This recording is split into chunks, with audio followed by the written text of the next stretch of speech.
পৃথিবীর বুকে সবথেকে ভালো মানুষটা হচ্ছে তার বোনের স্বামী। আচ্ছা নিজের স্বামী তো কখনো ভালো হয় না। আচ্ছা সবথেকে দুঃখিনী হচ্ছিল তার মা। এই যে কমপ্লেনগুলো থাকে আর কি, একটা মেয়ের পয়েন্ট অফ ভিউতে থাকে এরকম যে পৃথিবীর সব থেকে দুঃখী, লাচার, অসহায় তার ফ্যামিলি, আর শ্বশুরবাড়ির ফ্যামিলির লোকজন হচ্ছে সবচেয়ে পৃথিবীর মধ্যে সবচেয়ে হল ডেঞ্জারাস পিপল। তো এইটা অলওয়েজ থাকবেই। আপনি যার এক্সাম্পলই নিয়ে আসেন পৃথিবীতে, কোনো মানে খুবই রেয়ার কেসে এরকম আছে, বাট এটা মাইনর আর কি। আসলে স্ক্রিনে আমাদেরকে যেভাবে দেখা যায়, বাস্তবে তার অপোজিট। আমরা খুবই ফান লাভিং কাপল। আমরা একসাথে মুভি দেখি, লেট নাইট একসাথে ঘুরি, লং ড্রাইভে যাই, গান শুনি, সিনেমা দেখি এখন পর্যন্ত। একসাথে রাতে আবার খাই, খাওয়ার পরে আবার খাই, একসাথে খাই। খাইতে ইচ্ছা করলো, দেখা গেছে রাত্রে বের হয়ে গেছে গাড়ি নিয়ে। তো এরকম মানে আমরা স্ক্রিনে যা দেখা যায় খুবই সেন্সিটিভ বা খুবই অ্যাকশন এন্টারটেইনমেন্ট, তার ঠিক অপোজিটটা হচ্ছে স্ক্রিনে, যেটা আমরা খুবই একজনের প্রতি লয়াল অ্যান্ড লাভিং।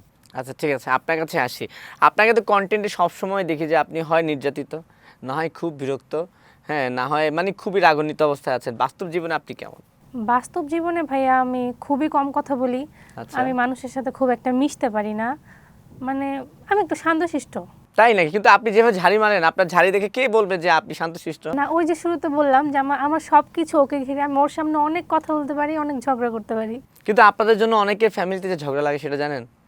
যে আপনাদের কন্টেন্টগুলো বানান হাজব্যান্ড ওয়াইফের, এই যে একজনের মানে হাজব্যান্ড যেটা তার পক্ষে যায় সেটা ওয়াইফকে পাঠায়, হ্যাঁ হ্যাঁ। আবার ওয়াইফের যেটা পক্ষে যায় সেটা হচ্ছে হাজব্যান্ডকে পাঠায় কিন্তু এগুলো নিয়ে অনেক ঝগড়া। দেখছো ওনাদের কত সুখের সংসার, কি হয় আর তুমি আমার সাথে এমন করছে। তো এই ব্যাপারগুলো কেমন এনজয় করেন? আচ্ছা, এটা এনজয়ের কোনো কিছু না আসলে। আমরা কন্টেন্টের ডিজাইন, প্ল্যান, স্ক্রিপ্ট যেটাই বলেন, এটা আসলে মানুষের রিয়েল লাইফ থেকে নেওয়া।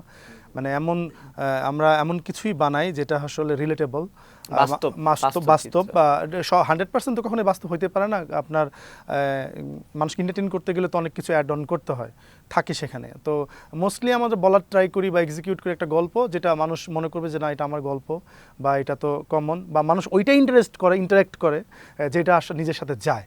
সো আমরা চাইলে তো অনেক কিছু বানাইতে পারি, আমাদের তো কোনো সেন্সরশিপ নাই। ফেসবুকের কোনো সেন্সরশিপ নেই, টিকটকে, ইউটিউবে কোনো সেন্সর নাই যে আমরা একটা কন্টেন্ট বানাবো, এটা একজনের কাছে যাবে, সেটা অ্যাপ্রুভ হবে, দেন এটা আমাদের ব্র্যান্ড প্রমোশনের ক্ষেত্রে হয়।